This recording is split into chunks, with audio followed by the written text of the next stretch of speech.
6장 51절 나는 하늘에서 내려온 살아있는 떡이니 사람이 이 떡을 먹으면 영생하리라. 내가 줄 떡은 곧 세상의 생명을 위한 내 살이니라 하시니라. 그러므로 유대인들이 서로 다투어 이르되 이 사람이 어찌 능히 자기 살을 우리에게 주어 먹게 하겠느냐.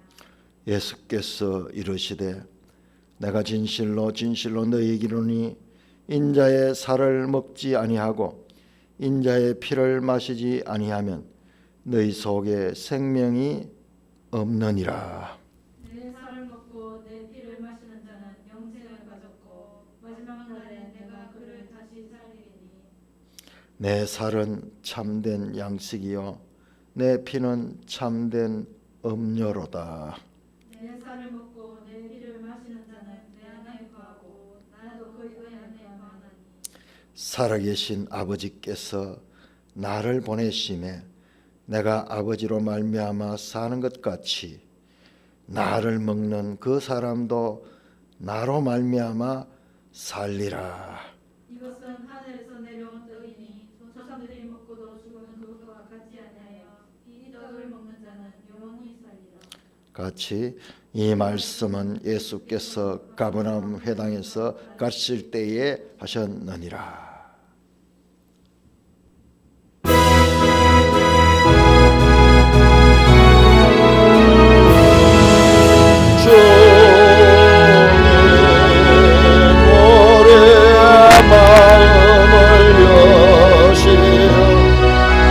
말씀을 깨닫게 하옵소서.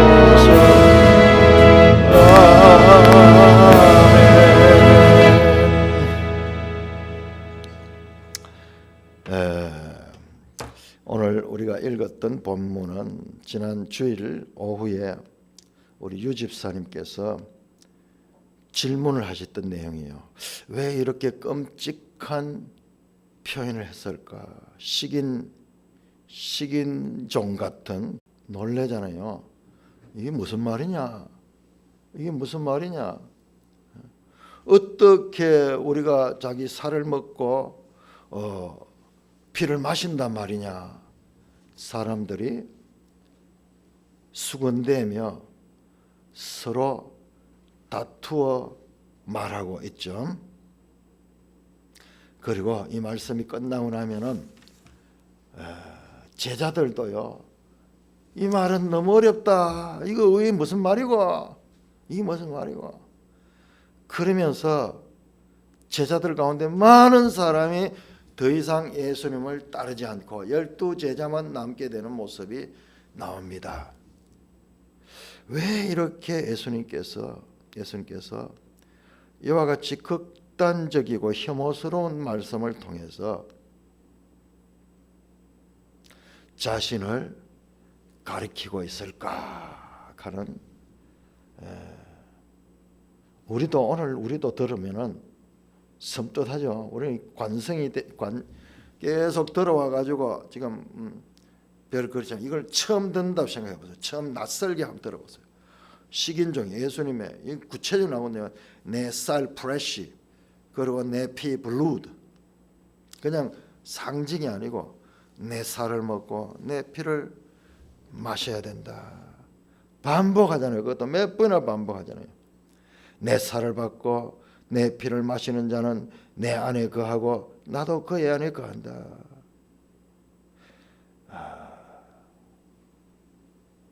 왜 이와 같은 끔찍한 말씀을 했을까? 오늘 하브루타로 하려고 그렇게 생각을 하고 있습니다. 오늘 여기 있는 사람끼리라도 우리 이것을 한번 같이 생각을 해보기를 원합니다. 왜 이와 같이 예수님은 이 생명의 떡에 관한 가르침 후반부에 가서 내 살을 먹고 내 피를 마셔야 된다. 이거 반복해서입니다. 내 살은 참된 양식이요 내 피는 참된 음료다. 내 살을 먹고 내 피를 마시는 자는 내 안에 거하고 나도 그의 안에 거한다. 내 살을 먹지 아니하고 내 피를 마시지 아니한 자는 생명이 없다. 그러나 내 살을 먹고 내 피를 마시는 자는 영생을 가졌다. 당황합니다. 제자들까지 당황하게 되는 거예요. 극단적인 이와 같은 표현.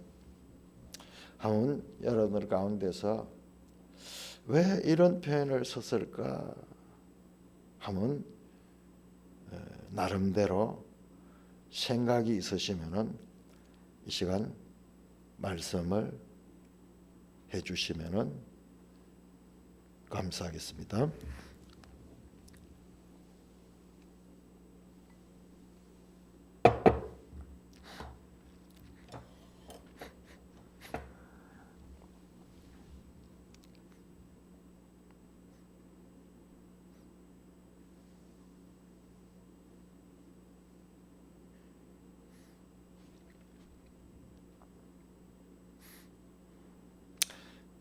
요한복음 1장 14절이 생각났거든요.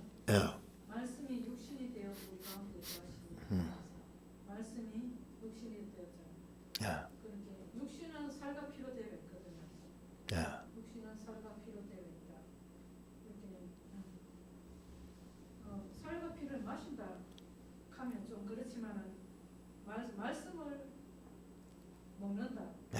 살과 피를 먹고 마신다는 말씀으로 이끌시키면은 말씀을 읽고 이런 것을 먹는다고 생명의 떡을 먹는 하늘에서 만나가 내려오듯이 하늘에서 내려온 살아있는 떡이라 그랬거든요. 그러니까 말씀이 육신이 되어 그게 말씀이 육신이 되어 있고 말씀이 떡이고 말씀이 살과 피로 다 이꼴이 되거든요. 따지면 표현은 다르지만 같은 뜻인 것 같거든요. 네. 그래서 말씀을 먹는 것이 살과 피를 먹는 것이고 떡을 먹는 것이고 네. 그렇게 먹는다 하는 것은 그 말씀을 믿고 사는 삶. 고백에 보면 항상 그 순종의 삶을 말씀대로 사는 삶. 말씀을 먹는다는 것은 말씀대로 사는 삶, 믿고 사는 삶, 순종의 삶이 말씀대로 사는 삶이 아닌가. 그러니까 살과 피를 먹는다는 것은 말씀을 읽고 믿고 그대로 사는 것이 살과 피를 먹는 것이 아닌가. 음식이 육화돼 가지고 우리 삶으로 육신으로 삶으로 나타나듯이 말씀이 우리 속에 들어와서 말씀이 사는 삶이에요. 예, 이 말씀이네요. 그러니까는 말씀이 육신이 되어 왔으니까는 여기서 예수님의 피와 살이라는 것은 육신을 가리키니까는 결과적으로 예수님의 살을 먹고 예수님의 피를 마신다는 것은 말씀을 읽고 말씀을 믿고 그 말씀을 따라 사는 것이다. 그 말이죠. 예, 그 말씀은 틀린 말씀은 아니지만은 요한복음에는 의미가 되게 다청적이 다청적. 그래서 그 말씀은 틀린 말씀 아니에요. 그러나 조금 더 구체적으로 우리가 한번 생각을 해보자고요. 좀 이제 좀 추상적이거든요. 좀 추상적. 되게 이게 실제적이잖아요. 지금 이 말씀은 그냥 그런 차원보다는 정말 내 살을 먹고 내 피를 마시고 이걸 구체적으로 지금 이야기를 하시거든요. 예, 그러니까 이런 것도 충분히 맞습니다. 맞습니다. 이거 기본이 이거 없이는 요한복음 이해 안 됩니다. 요한복음 의미가 얼마나 다청적인지 몰라요. 그런데 여기에서는 이와 같은 좀 추상적인 표현보다는 더 직접적이고 구체적인 것 같아요. 우리 만희자매님 혹시 생각나는 거 없습니까?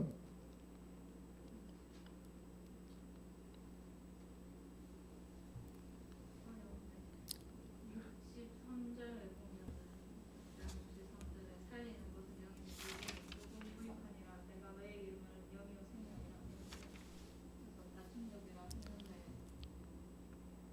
그래서 영적인 차원에서 보면은 내 살이랑 피가 예수님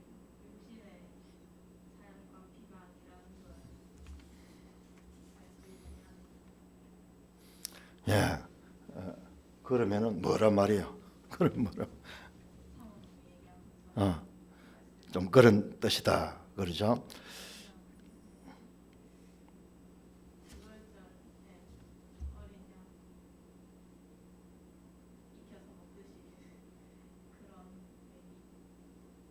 네, 그래요. 자, 보세요. 지금 이 말씀은 그런 추상적인 말씀 아니에요. 자, 일단 근접 본문을 보면은요. 이 6장이 언제 절기가 언제입니까? 이 6장의 절기가 언제인지 아는 사람. 계속 이 요한복음은 절기를 모르면 안 돼요. 항상 절기와 연관된 내용이에요. 요한복음 6장에 절기가 어디며 어느 절기며 장소는 어딘가. 예. 6월절이죠. 6월절입니다. 근데 장소가 예루살렘이 아니고 갈릴리예요. 왜 그랬을까?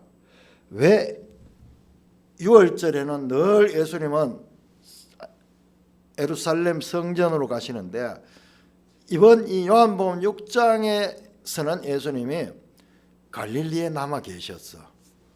그것도 우리가 생각을 해야 됩니다. 그거는 7장에 가니까 답이 나오더라고요.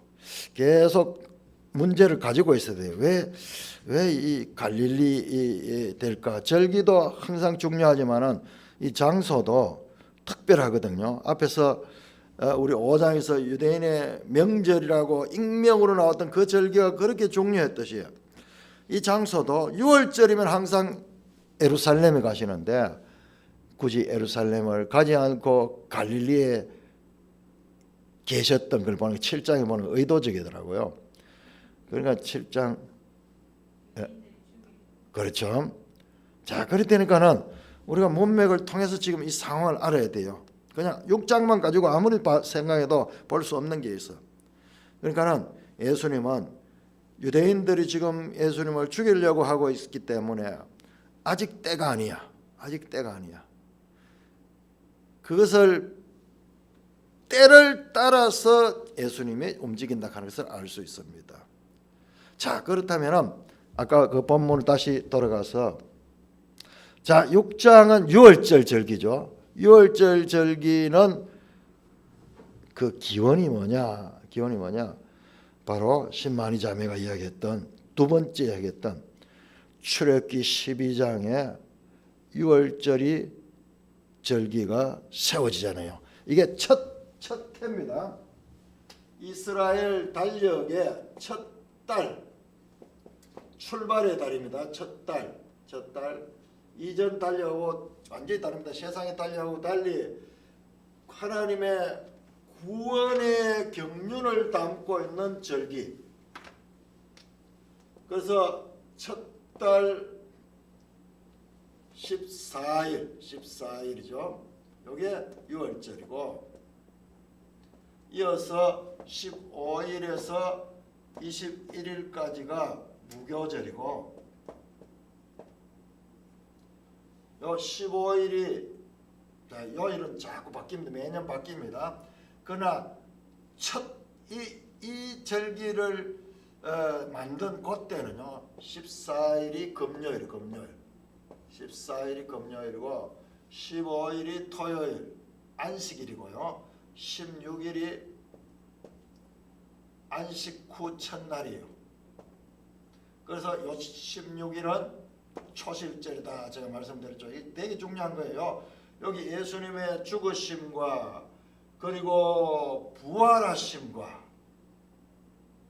예수님의 죽으심과 부활하심이 지금 이 절기 속에 숨겨져 있는 것입니다. 그러니까 14일 날도 먹는 거죠. 어린 양과 무교병을 먹죠. 무교병. 마찬가지로 무교절 먹죠. 그러니까 이 6월절 절기 자체가 먹는 절기예요. 그래서 요한복음 6장에 처음에 등장하는 것이 오병이어 사건이 등장했던 거예요. 고도의 신학적 그와 같은 장치로서 이 한 장 한 장들이 지금 다른 그 복음서처럼 시간 순서대로 나열된 것이 아니고 큰 지혜가 큰 목적을 가지고 지금 이 절기들을 지금 이끌어 가고 있는데, 여러분들 이걸 좀 더 깊이 들어보면요, 그야말로 놀랄 정도의 그와 같은 하나님의 뜻이 보여요. 근데 그것까지 보려고 하면은 이 성경 속으로 들어가야 돼요. 그래서 저는 하나님께서 또 이런 사역을 할 수 있도록 마음껏 들어갈 수 있도록 이래 은혜를 베풀어 주시니까는 들어가는데, 내가 그런 이야기를 해보면 여러분들이 지금 무슨 말인지 못 알아들어요. 왜 그러냐면 이 이야기를 알아들으려고 하면은 내와 같은 그와 같은 이 시간과 노력을 들이고 그 속에 들어가야지만 그게 보여요. 자, 그래서 거기까지는 지금 말씀을 못 드리겠고, 자, 여기 보시면은요, 이 절기와 그다음에 그 이 표적들, 그다음에 거기에 따르는 말씀 전하는 것들이 다 연결이 되어 있는 거예요. 그러니까 보니까는 지금 6월절이잖아요. 6월절에 예수님은 자신을 선포하되, 자신이 뭐냐? 6월절 약이잖아요. 먹히는 거잖아요. 먹히는 거. 그리고 6월절 누르고 없는 떡이잖아요. 그 예수님 자신이 바로 이 어린 양 식사가 됐던 그와 같은 어린 양과, 그리고 무교병이다.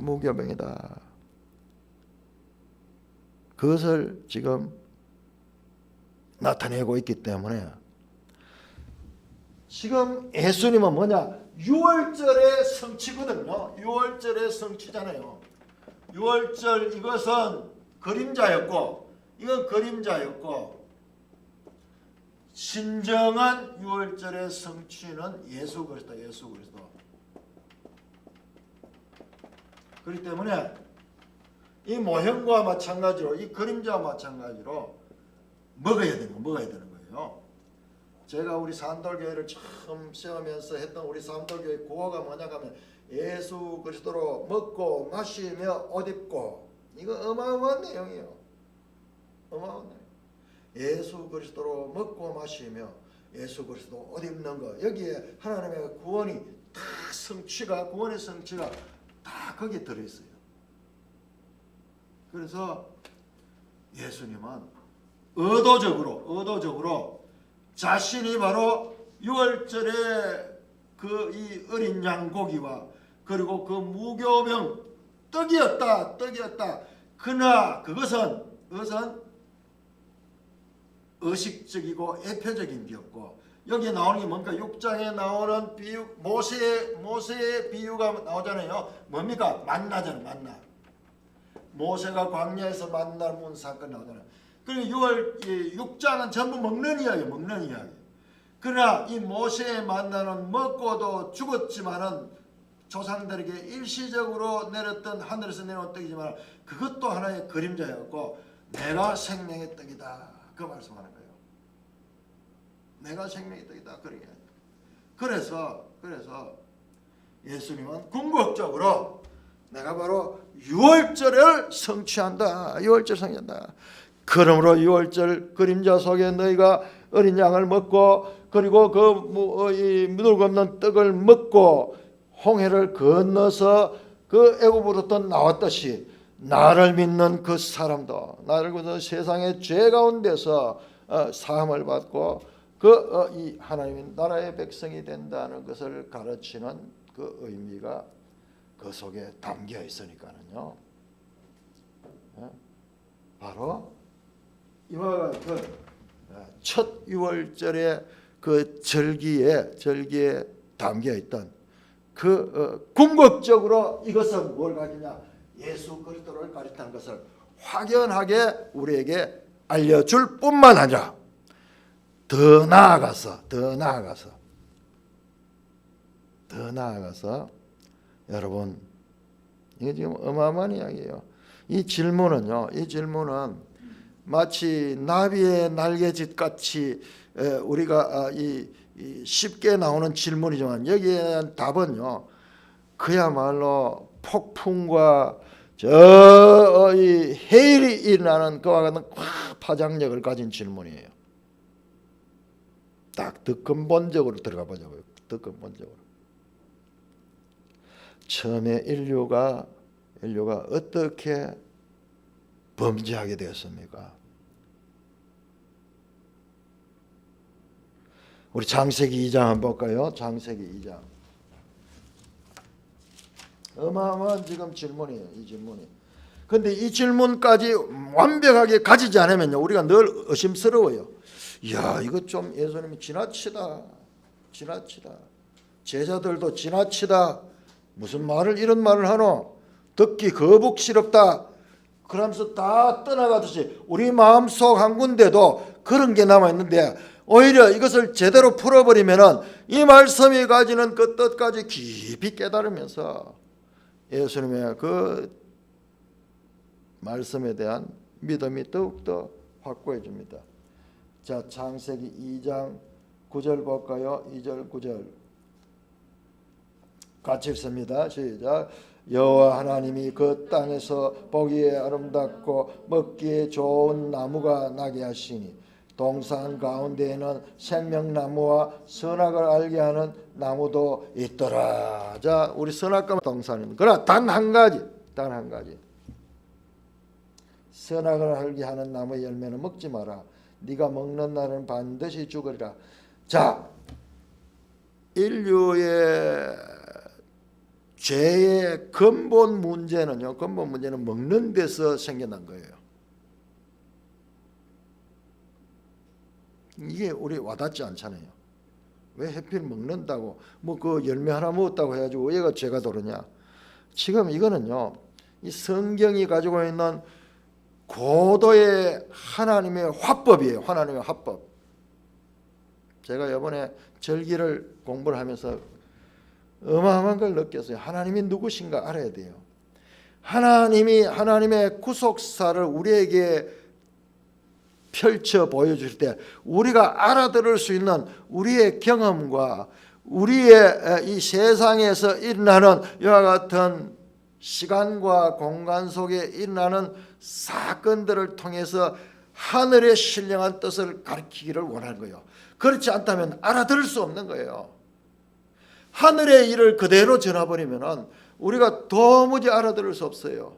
이 땅에서도 미국 사람이 와서 막 영어로 이야기하고 저 소련 사람이 와서 막 러시아로 막 이야기하면 우리가 알아듣지 못하지. 하물며 이 땅에서도 그러한데 창조주 하나님의 그 구속의 계획을 우리가 어떻게 알 수 있겠어요? 그런데 하나님께서 우리를 사랑하셔가지고 우리가 알아들을 수 있는 우리의 시간과 공간 속에 이 땅에서 일어나고 있는 이와 같은 일들을 통해서 하늘의 진리를 알아들을 수 있도록 가르치고 있는 거예요. 먹는 거예요. 먹는 거. 그걸 먹는 거로 가르치는 거예요. 그런데 우리가 이거를 문자적으로 이해를 해버리면은 그 안 돼요. 이거는 문자적인 그와 같은 의미를 훨씬 넘어서는 고도의, 특별히 창세기 1, 2, 3장은 이걸 풀어가지고 우리가 알아듣도록 이렇게 설명하려고 그러면요, 이거는 우리가 알아들을 수 없는 거예요. 이걸 우리 알아들을 수 있는 용어로 가장 우리의 이 현실적이고 실제적인 먹는 문제를 가지고 가르치는 거예요. 먹지 말라. 먹는 날에는 반드시 죽으리라. 문제는 어떻게 됐습니까? 먹게 되는 거죠. 3장. 자, 뱀은 하나님의 이 명령에 대해서 이렇게 말합니다. 3장 4절. 뱀이 여자에게 이르되 너희가 결코 죽지 않는다. 하나님 먹지 말라 그랬다. 결코 죽지 않는다. 오히려 너희가 그것을 먹는 날은 너희 눈이 밝아 하나님과 같이 되어 선악을 알 줄 됩니다. 여자가 그 소리를 듣고 나무를 본 적 먹음직스럽고 보암직하고 지옥갈망하고 탐스럽게 한 나무이자 여자가 그 열매를 따먹고 자기와 함께 남편에게도 주며 그도 먹었다. 먹어보자.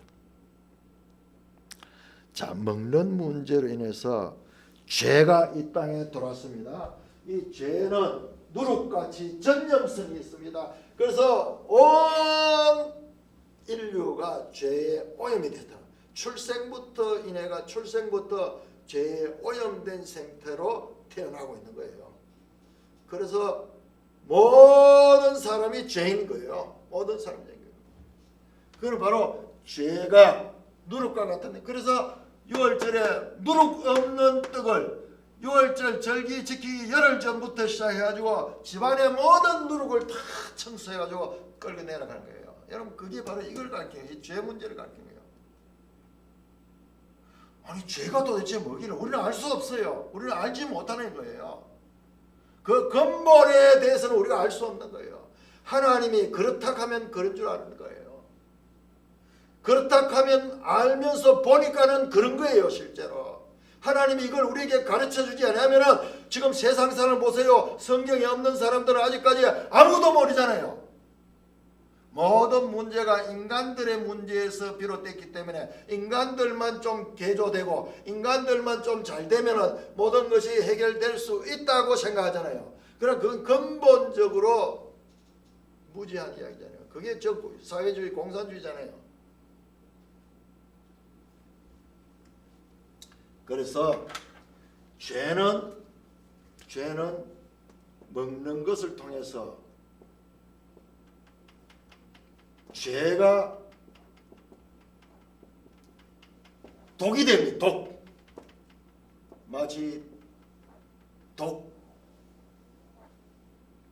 물에 있는 독이 들어있는 독약을 먹든지 독버섯을 먹으면은 그 독이 온몸에 퍼져가지고 사람을 죽게 만들듯이 온 인류는 이와 같은 먹는 문제로 인해서 죄에 오염이 되어서 다 죽을 수밖에 없는 존재가 된 거예요. 그래서 인간의 절대절명의 문제는 죽음인 것입니다. 그 죽음을 어떻게 하냐? 먹는 것 때문에 잘못 먹어서 생긴 거예요. 하나님의 명령으로 금했는 것을 어기면서 자기 생각대로 그 뱀의 사단의 미혹에 빠져서 그것을 먹는 바람에 그와 같이 죽게 되는 거예요. 그럼 예수님은 누구신가? 예수님은 근본적으로요, 이 문제를 해결한 거예요. 근본적으로 이 문제를 해결하고 오신 거예요. 그래서 예수님은 누구냐? 그러면 예수님은 해독하는 거예요. 해독제. 희한하죠. 독이 있으면 또 해독하는 게 있어. 그 해독제를 먹으면 독에 퍼진 사람도 살아나듯이 이것도 자연 속에 계시된 하나님의 그와 같은 일반 은총을 통한 가르침이에요. 예수님은 이 해독제예요. 그래서 예수 그리스도를 먹으면 선악을 알게 하는 나무를 먹고 독에 죽게 된 사람들이 죽어가고 있는 그 가운데 지금도 있는 거예요. 그런데 이 예수 그리스도를 먹으면 해독이 되면서 그들은 살아나는 거예요. 이와 같은 어마어마한 이 질문 속에는 이 좀 과격해 보이는 이 표현 속에는 이와 같은 구속사의 근본 문제에 대한 해결책이 지금 제시되고 있는 거예요. 그래서 예수님은 누구냐? 그러면 예수님은 생명나무예요. 생명나무.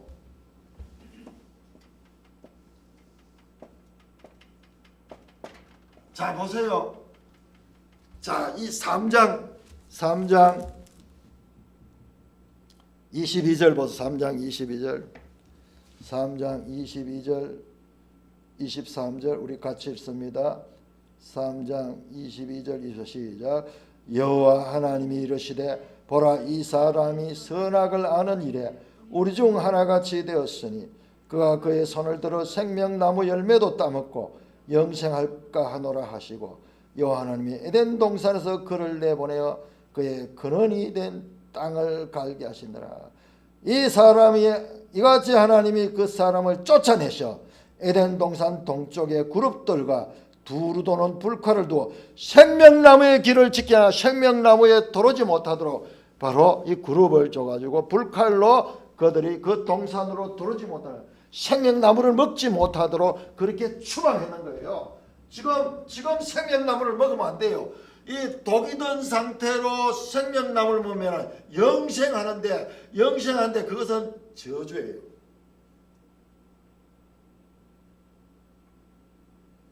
죄인으로서 영생하는 거예요. 이거 하나님의 뜻이 아니고 이것은 저주예요. 저주. 그러니까는 이 생명나무에 접근하지 못하도록 그렇게 하고 마침내 3장 15절에 나오던 여자의 후손 예수 그리스도를 통하여서 생명나무가 지금 이제 접근할 수 있도록 허용하는 거예요. 생명나무에 접근할 수 있는 거예요. 그러나 이미 생명나무인 예수를 믿는 자는 예수를 먹으면서 삽니다. 사나. 그러나 아직 완성되지 않았어요. 이것이 완전히 완성되는 것이 바로 계시록 22장입니다. 자, 22장 갈까요? 요한계시록 22장.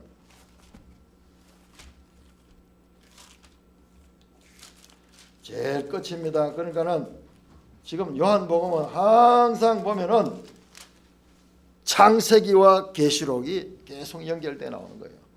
근본 문제를 다루고 있는 근본 문제. 22장 1절부터 한번 볼까요? 22장 1절이 탁 열리면서 또 그가 수정같이 맑은 생명수 강을 내게 보이니 하나님과 및 어린 양의 보좌로 나와서 길 사운드로 하더라. 강 좌우에 생명나무다. 자 보자. 하나님과 및 어린 양의 보좌. 자 성전에서 생수가 흘러나오는 그 이 환상이 어디에 나왔습니까? 바로 에스겔 47장에 나왔잖아요. 에스겔 47장 성전에서 이 보좌로부터 물이 흘러나와 가지고 그 물이 흘러내려가 넘쳐가지고 성 바깥으로 나가서 온 땅을 적시며 저 사해를 살리잖아요. 죽음의 바다인 사해의 물고기들이 꽉 살아나고 그리고 온 땅에 이 물을 통하여서 이 물이 다니는 곳마다 죽음이 물러가고 생명이 살아나는 그야말로 그 에스겔 선지자를 통해 본 그 그림이 지금 완성되는 거예요. 그 그림들이. 그래서 3절에 다시 저주가 없으며 하나님과 어린 양의 보호자가 그 가운데 있으니 그의 종들이 있다. 다시 저주가 없는 거예요. 사망이 없는 거예요. 저주를 받아 사망하게 되었잖아요. 사망하게 되었잖아요. 21장 4절에 나옵니다. 모든 눈물을 그 눈에 닦아준 다시는 사망이 없고 애통하는 것이나 곡하시나 아픈 것이나 사망, 애통, 곡하는 거 아프고 병들고 살아가면서 문제에 시달리는 이 모든 것들은 저주예요. 저주. 하나님 원래 그렇게 짓지 않았어요. 복을 복되게 줬는데 죄로 말미암아 저주로 바뀌었는데 그 저주가 다 걷어지는 거예요. 걷어지는 거예요. 뿐만 아니라 5절에 다시 밤이 없고 등불과 햇빛이 있을 때 주 하나 어둠이 없어지는 거예요. 어둠이 없어지는 거예요. 전부 빛 가운데 살아가게 되는 거예요. 자, 22장 19절 보실까요? 정말 성경 전체의 마지막 중에 마지막이 나옵니다. 14절 먼저 봐야 되겠네요. 자기 두루마기를 빠는 자들은 복이 있으니 이는 그들이 생명나무에 나아가며 문들을 통해 성에 들어갈 권세를 받는 거예요. 창세기 3장이 나왔죠. 생명나무에 다시는 들어가지 못하도록 추방이 되며 거기 이 불칼로 그들을 출입 금지했던 그 출입 금지 명령이 해제되는 거예요. 그래서 마음껏 생명나무에 따른다. 이제 죄 문제가 해결이 됐기 때문에 창세기에서는 죄 가진 채로 생명나무에 가는 것을 금했던 그 하나님께서 이제 아들을 통하여 죄 문제가 해결된 자가 마음껏 생명나무로 나아갈 수 있는 그와 같은 길을 열어 주십니다. 창세기의 문제로 인해 닫혔던 것이 이제 예수 그리스도의 온전한 사역 위하여 초림과 재림을 통하여 이제 완전히 열리게 되면서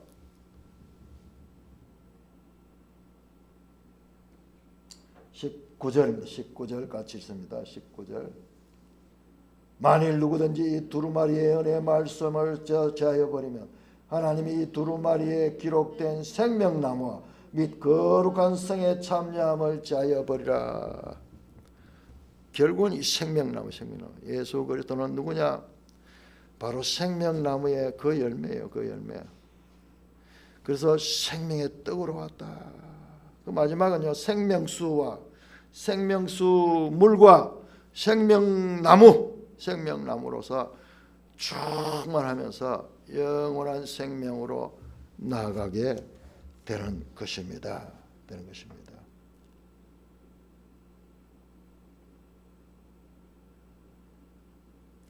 창세기 3장의 생명나무에 나아가는 그와 같은 접근 금지 명령은 한시적이다. 언제까지?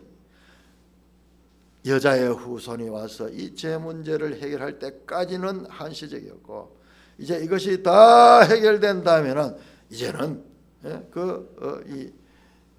마치 우리 오랫동안 통행 금지를, 우리 태어날 때부터 통행 금지가 있는 나라에서 태어났어.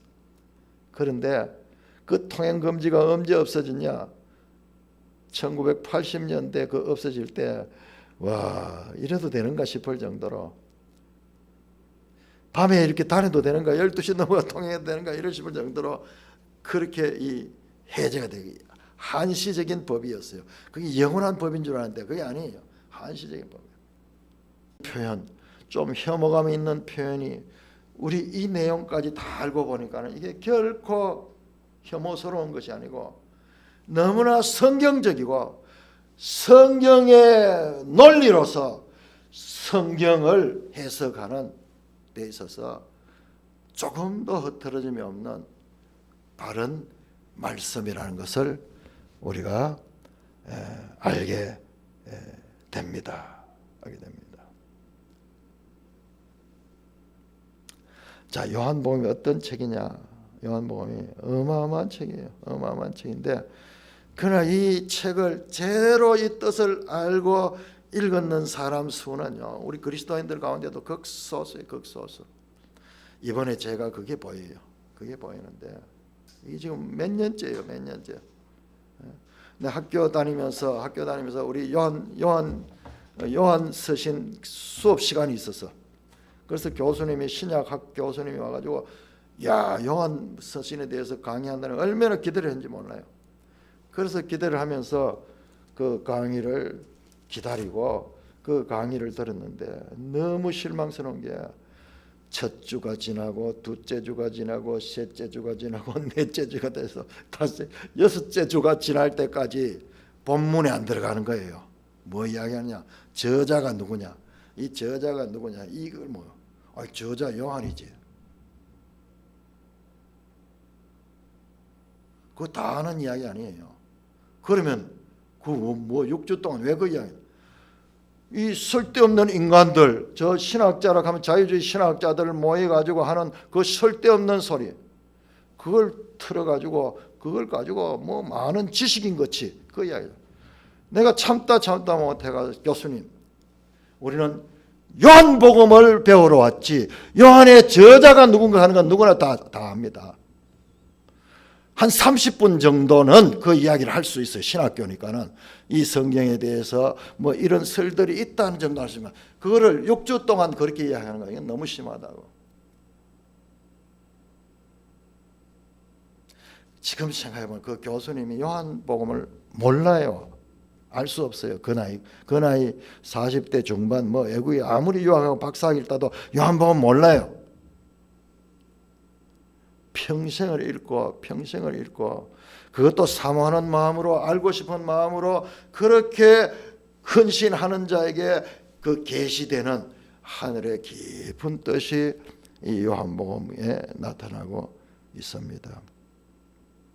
우리 유 집사님 그 질문하셨던 거 참 잘했던 것 같아요. 깨림직하잖아요. 왜 이렇게 지나치게 말할까? 그렇구나. 예수님의 이 말씀은 충격요법이에요. 충격요법. 실제로 여기서 이 말씀을 듣고 무수한 사람이 떠나갑니다. 그럴 정도로 본질적인 이야기고, 하나님의 진리가 진리로 선포될 때는요, 그것을 먹을 수 있는 사람 수는 한계가 있어요. 한정이 되어 있어요. 12제자는 더 예수님께 가까워지고 나머지 12제자보다 훨씬 많은 무리들이 떠나가 버리게 되는, 진리의 본질이 선포될 적에 그런 일들이 있어서 확실한 해답을 갖기를 주님의 이름으로 축원합니다. 또 다른 말씀 나누실 거, 혹시 특별히 요한복음에서는 먹고 마시는 이야기 나오잖아요. 2장부터 시작해가지고 이 가나 혼인잔치에 물로 포도주를 만들고, 그 다음에 이 4장에서 생수에 대해서 말씀하고, 그 다음에 7장에 또 생수에 대해서 말씀하잖아요. 그리고 이 6장에서 생명의 떡에 대한 그 말씀을 하시면서, 이 먹는 것은 우리 인간의 가장 기본적이면서도, 우리 인간은 먹지 않으면 죽어요. 이보다도 더 예수 그리스도를 바르게 설명할 수 있는 표현이 있을까요? 먹지 않으면 다 죽어요. 그러나 이 예수 그리스도를 먹는 자는, 사는데, 어떻게 사느냐? 먹고도 죽는, 조상들이 먹고도 죽은 그 떡과는 달리 이 떡을 먹는 자는 영원히 살리라. 가장 근본적이면서 가장 확실한 진리를 담고 있는 이 인자의 살을 먹고 인자의 피를 마시며, 그래서 이것은 성찬식과 연관, 성찬식. 그래서 이 성찬은 우리에게 이 예수 그리스도 구원사에게 본질을 우리에게 가르쳐주는 그와 같은 온 몸으로 경험하는 이 핵심 요한복음인 거예요. 요한복음. 온 몸으로 먹는 생명의 떡에 관한 것을 먹는 거예요. 이것은 저 거슬러 올라가지고 바로 창세기에 일어났던 독을 먹은 것을 해독하는 해독제로 예수 그리스도의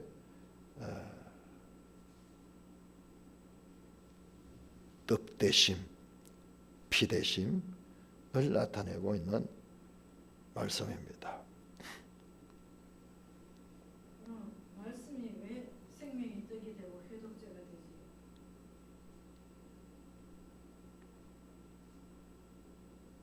답을 이야기해 보세요.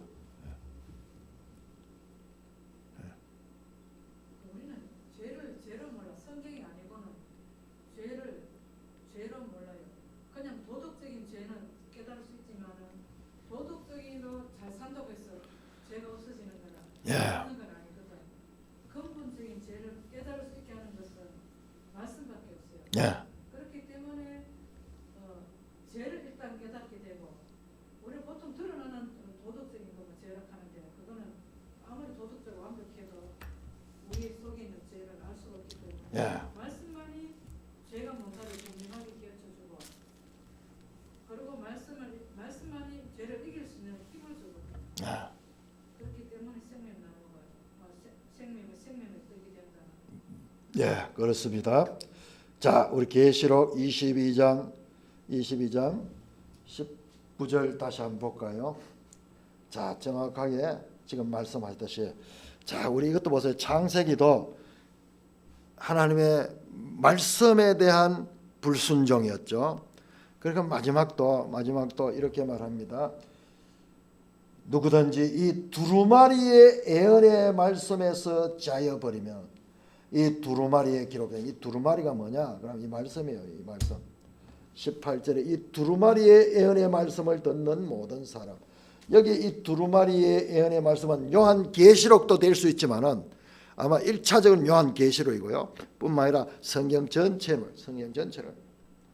그래서 지금 내가 늘 이야기하지만 성경 배치도 요한계시록의 마지막에 배치된 것 자체도 하나님의 영감에 의하여 배치된 것이다. 그래서 1차적으로는 요한계시록을 가리키지만 이것은 성경 전체를 가리킨다. 그러니까 요한계시록과 창세기가 수미 상관을 이루고 있잖아요. 그러니까 이 전체를 포괄하는 것과 같은 것인데 바로 이 생명나무는 바로 우리에게는 그 하나님의 말씀에 대한 순종이다. 순종이다. 이 무교병을 먹는 것도 순수한 하나님의 말씀, 인간의 사상이나 인간의 생각에서 나온, 인간의 경험에서 나온 그런 것들이 아니라 순수하게 하나님께서 주시는 죄가 오염되지 않은 것, 죄가 오염되는 것. 그러니까 예수 그리스도를 먹는 것은 무교병을 먹는 거예요. 그게 우리 성찬할 때 무교병을 쓰잖아요. 그런데 내가 돌아다니보고 무교병을 쓰는 교회가 거의 없어요. 딱 한 군데 봤어요. 딱 한 군데.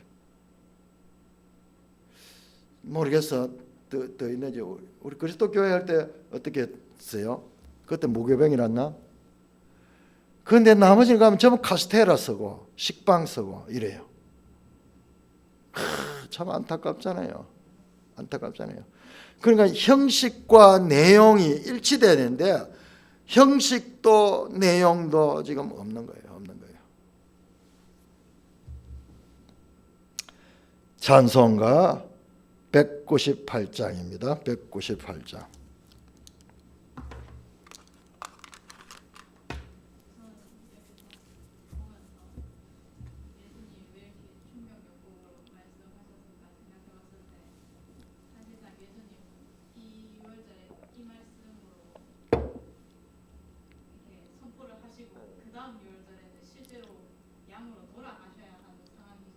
예. 생각하니까 예수님 이렇게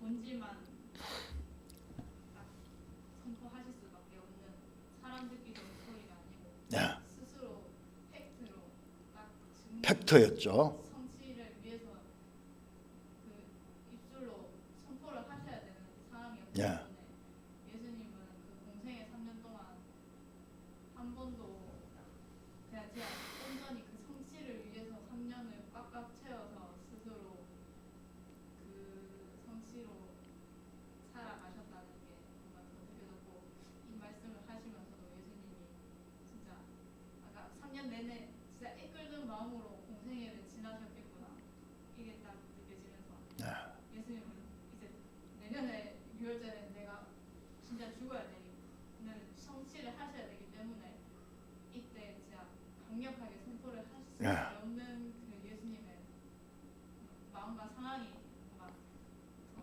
와닿게 되는. 네, 맞습니다. 지금 여기서 흐릿하면 안 돼요. 그래서 실제로 본인은 이 6월절 양 잡는 시간에 죽으심을 당하거든요. 처참하게 죽으셔야 되는 그와 같은 것이니까는 여기에서는 그야말로 그리고 요한복음에 보면 유일하게 요한복음에만 예수님이 돌아가시는데 피와 물이 흐르는 게 나와요. 피와 물이 흐르는 거예요. 그래서 이 모든 것들이 바로 예수님의 본질. 그러니까 예수님을 알아가면 항상 창세기와 연관해서 알아야지 제대로 아는 거예요. 제대로. 그렇습니다. 수천년이 걸렸는데 이 3년 동안에 그 완성을 위한 마지막 종착역인데 예. 그 많이 전에 얘기대로 그 절절하신 그 바로 그게 나온다니까요. 내가 아까 받는 게 바로 그거예요. 그게 나온다니까요. 우리 앞에서 봤을 때에 그 5장에서 유대인의 명절 가면서 나왔잖아요. 그런데 보면 계속 때가 가면서 아직까지 때가 아니고 조금 있으면 너희가 어떻게 계속 그 이야기를 하면서 시제에 대해서 예수님이 아주 예민하게 말씀하셔요. 그러니까는 예수님은 존재 자체가 하나님의 뜻 그 성취하는 그 목적밖에 없어. 그래서 그걸 이루기 위해서 모든 이 삶이 거기에 초점이 맞춰져. 조금도 흐트러지지 않아요. 아직은 때가 아니다. 그래서 아직 안 올라가고 있잖아요. 여기에는 지금 안 올라갔잖아요. 그다음 7장에 가면 올라가는데 올라가도 명절 중간에 은밀하게 들어가잖아요. 아직 예수님의 때가 아니기 때문에 예수님이 나서 이 선포해도 이제는 잡힐 때가 되는데 그러나 그 사람들이 잡을 마음도 없이 만들어 버려요. 그 하나님께서 때를 통해 가지고 그래서 얼마나 정교하게 이 요한복음 속에 흐르고 있는, 그래서 이 절기 사이클로 이 요한복음이 이루어졌다고, 이걸 누가 발견했느냐? 우리 믿음의 선배들이요. 이 요한복음을 깊이 읽고 해설을 보면 나와요. 절기 사이클이 5장부터 해서 사실상 마지막까지 절기예요. 12장까지가 절기고 그 다음에 13장부터 마지막까지는 마지막 6월절 7일 동안에 8일 동안인가 그렇게 일어난 사건이에요. 그게 전부 다예요. 그러니까 전부 이 절기를 통해서 나타나고 있고, 그래서 이 속에 예수님이 누구신가 계속 내 아버지와 나는 하나다 그러면서, 나는 스스로 온 것이 아니고 아버지께서 보내셨기로다. 나를 보내신 자가 나에게 말씀하심으로 내가 말한 거다. 내 보내신 분의 뜻임으로 내가 말하는 거다. 계속 보내신 분과 자신을 일치화시키면서 자신이 하나님과 동등하다는 그 말씀을 하시는데, 그 말씀을 선포하면 할수록 마귀의 도구가 되는 유대인들은 죽이려고 하는 적개심이 점점 커져가는 요 두 개의 사건, 예수님의 정체성이 드러날수록 예수님을 죽이고